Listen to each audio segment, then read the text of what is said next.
안녕하세요. DJ의 AI 모닝콜입니다. 먼저 경제 뉴스부터 살펴볼게요. 최근 여러 매체에 보도된 주요 소식부터 정리해드릴게요.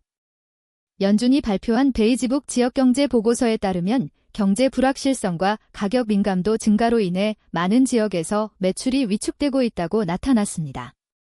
특히 저소득층 소비자들의 지출 감소가 두드러지게 관찰되고 있습니다.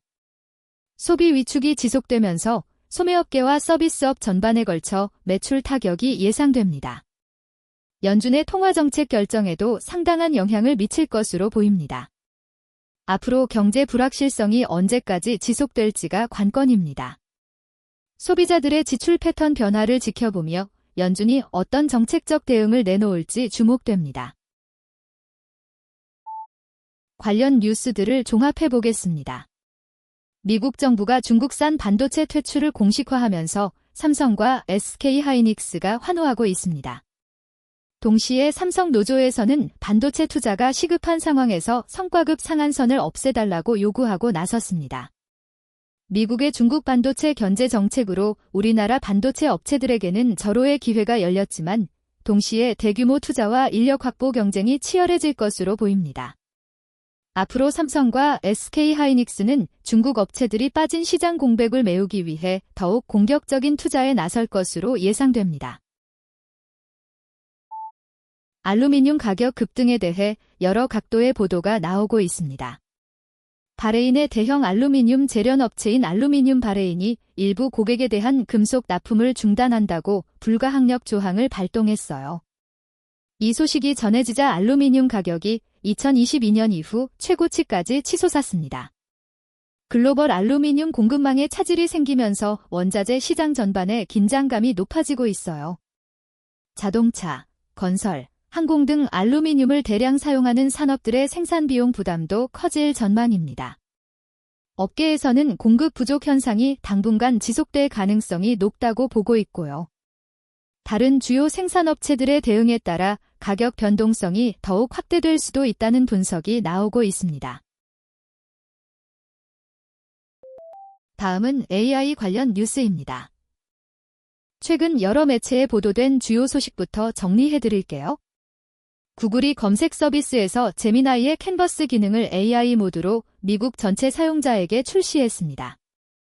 이 기능은 영어로 제공되며 사용자들이 계획 수립, 프로젝트 관리, 앱 개발 등 다양한 작업을 할 수 있도록 지원합니다. 이번 출시로 미국 사용자들은 검색을 넘어서 실제 창작과 기획 작업까지 구글 플랫폼에서 직접 처리할 수 있게 됐습니다. 구글이 검색 영역에서 생성형 AI 기능을 본격 확장하고 있는 만큼 향후 다른 언어권으로의 서비스 확대와 더욱 고도화된 AI 협업 도구들이 추가될 가능성이 높아 보입니다.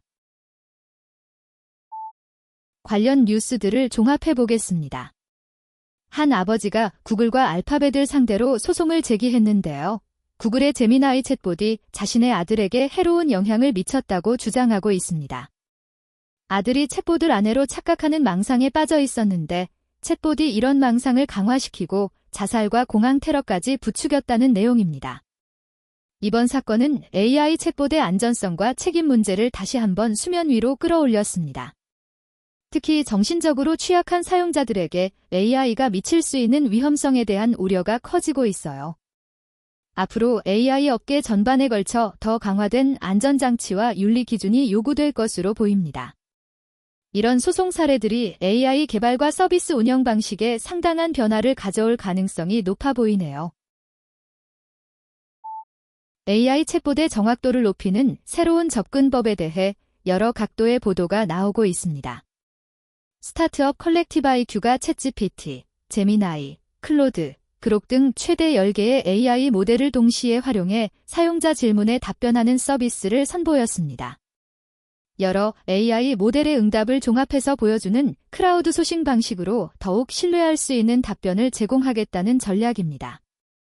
단일 AI 모델의 한계를 극복하고 정보의 정확성을 높일 수 있는 새로운 방향을 제시하고 있습니다. AI 업계에서 정확도 경쟁이 개별 모델 성능 개선에서 여러 모델을 조합하는 방향으로 확산될 가능성이 높아 보입니다. 이제 IT 뉴스를 알아볼까요? 최근 여러 매체에 보도된 주요 소식부터 정리해드릴게요. 구글이 안드로이드 앱스토어 수수료 30% 정책을 폐지하기로 결정했습니다. 에픽게임즈와의 합의안 승인을 기다리지 않고 바로 전 세계의 변경사항을 적용하겠다고 발표했죠. 앱 개발자들에게는 상당한 부담 완화가 될 것 같고 안드로이드 생태계 전반에 큰 변화가 예상됩니다.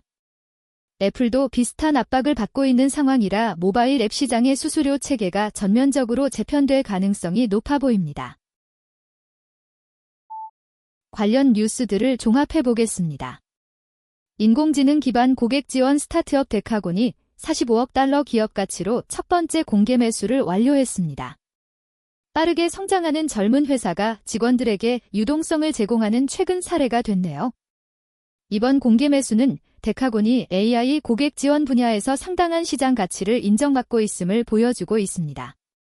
직원들이 주식을 현금화할 수 있는 기회를 제공하면서 회사의 안정성도 높아질 것으로 보입니다. 앞으로 데카곤과 같은 AI 스타트업들의 공개 매수나 상장 움직임이 더욱 활발해질 전망입니다. 특히 고성장 기술 기업들의 직원 유동성 제공 트렌드가 확산될 것 같네요. 기초과학 소식도 놓치지 마세요. 최근 여러 매체에 보도된 주요 소식부터 정리해드릴게요. 네이처지에 발표된 연구에 따르면 열대, 저지대에 서식하는 곤충들이 기온 상승에 극도로 취약한 것으로 나타났어요. 연구팀이 열대 곤충 개체군을 조사한 결과 저지대 종들의 열내성이 단백질 구조의 근본적 한계로 인해 매우 제한적이라는 점을 확인했습니다. 기후변화로 인한 기온 상승이 계속될 경우 열대 생태계의 곤충 다양성에 심각한 타격을 줄 가능성이 높아 보입니다. 앞으로 열대 저지대 곤충들의 생존을 위해서는 서식지 보전과 함께 기후변화 대응 전략이 더욱 시급해질 것 같네요. 관련 뉴스들을 종합해 보겠습니다. 과학자들이 폐질환을 일으키는 세균에서 특별한 화학물질을 찾아내는 새로운 방법을 개발했습니다.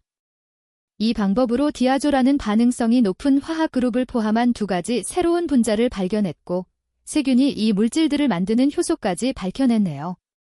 이번 발견으로 폐질환을 일으키는 세균의 작동 원리를 더 잘 이해하게 됐고 새로운 치료법 개발의 실마리를 찾았습니다. 앞으로 이 효소 기술을 활용해서 의약품이나 다른 화학물질을 합성하는 새로운 방법들이 나올 것 같고요. 비슷한 세균들에서도 더 많은 유용한 화합물들을 찾아낼 수 있을 것으로 기대됩니다. 마지막으로 글로벌 뉴스를 전해드릴게요. 최근 여러 매체에 보도된 주요 소식부터 정리해드릴게요. 와이어드지가 구글 픽셀 10A에 대한 리뷰를 발표했는데요. $500 미만 가격대에서 미국 내 최고의 스마트폰 중 하나라고 평가했습니다. 새로운 기능은 많지 않지만 합리적인 가격으로 실용적인 가치를 제공한다고 분석했어요. 중급형 스마트폰 시장에서 구글의 영향력이 더욱 강화될 것으로 보입니다. 픽셀 10A가 가성비 좋은 선택지로 자리 잡으면서 소비자들에게 프리미엄 기능을 합리적인 가격에 제공하게 됐거든요. 앞으로 구글이 중급형 시장에서의 입지를 더욱 확고히 다질 것 같습니다. 다른 제조사들도 가격 경쟁력을 높이기 위한 전략 수정이 불가피할 전망이에요. 관련 뉴스들을 종합해 보겠습니다. 메타의 AI 안경 사용자들의 사적인 영상이 케냐 소재 외주업체 직원들에 의해 검토되고 있는 것으로 밝혀졌습니다. 화장실 사용이나 성관계 장면까지 포함된 개인적인 영상들이 검수 과정에서 노출되고 있다고 BBC가 보도했습니다. 이 문제로 인해 규제 당국이 메타에 직접 연락을 취하며 개인정보 보호에 대한 우려가 커지고 있습니다. 사용자들의 가장 사적인 순간들이 제3자에게 노출될 수 있다는 점에서 심각한 프라이버시 침해 논란이 예상됩니다. 메타는 이번 사안에 대한 명확한 해명과 함께 데이터 검토 프로세스 개선 방안을 제시해야 할 상황입니다. 오늘의 뉴스는 여기까지입니다.